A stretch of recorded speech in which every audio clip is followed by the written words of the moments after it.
Yes, and start. I thank you, Majesty, for the gracious words of welcome you have just spoken. My wife and I have been overwhelmed by the warm and affectionate welcome given to us since we set foot on this friendly land. I have been looking forward to this visit as it gives us a most welcome opportunity to further strengthen the bonds of friendship existing between our two countries. Your Majesty's visit to India 2 years ago is still vivid in our memory. It is remembered for having opened new avenues of cooperation in diverse fields. Iran has been a cradle of human civilization. Her contribution to common heritage of mankind can hardly be overemphasized.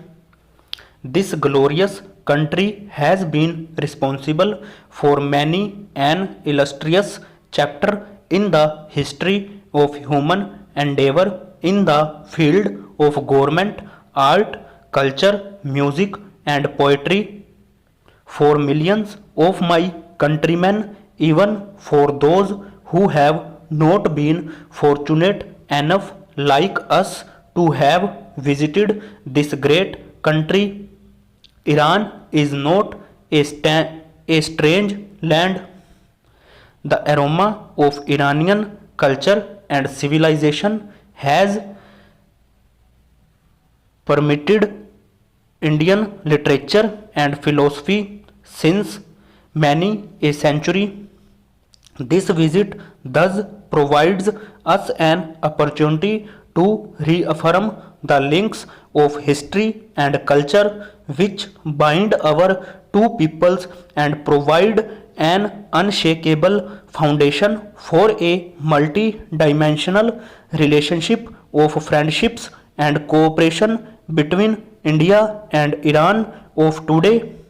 The ancient civilization to which we are heirs mold our responses to the challenges we face in the present era.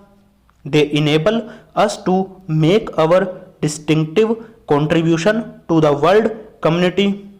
It is our common endeavor to modernize our economies without the disadvantages accompanying the processes of industrialization and technological change. This we hope to achieve by stressing the importance of a balance between man, whose welfare is our prime concern, and his environment. It is only appropriate for me to say that our present visit is but one in a chain of visits undertaken by the leaders of our nations in recent years. We had the privilege and honor to welcome Your Majesties nearly 2 years ago in India. Our Prime Minister visit to Iran in 1994 was a most memorable one for us here. It was a great pleasure for us to receive Prime Minister only last month. Fruits of these visits are now for everyone to see. New vistas of cooperation between India and Iran have been opened. This cooperation is based on our own technological capacities and physical and financial resources. We are maintaining a continuing dialogue between our two countries on issues of common concern and in finding new ways of augmenting and deepening the range of our industrial and scientific collaboration. Indo-Iran economic cooperation already provides a model for other developing countries. We in India will do our utmost to promote and develop this mutually beneficial relationship and raise it to new heights. My government is convinced that a constructive relationship between India and Iran based on close cooperation and political understanding has been made and will continue to make a signal contribution to the stability and peace of our region. Our cooperation is not limited to bilateral relationships alone. In the international arena, we are engaged in creating an environment of peace and cooperation. Both our countries are parties to the declaration of the Indian Ocean as a zone of peace free from foreign military presence and rivalry. Both are working together in various international institutions to bring about a new world economic order based on interdependence, equality, and justice.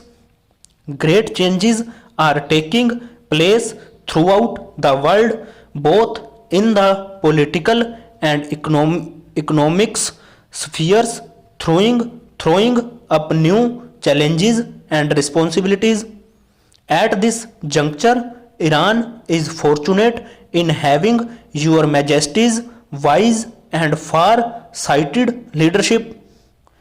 We have watched with satisfaction and happiness the phenomenal progress made by Iran over the last few years.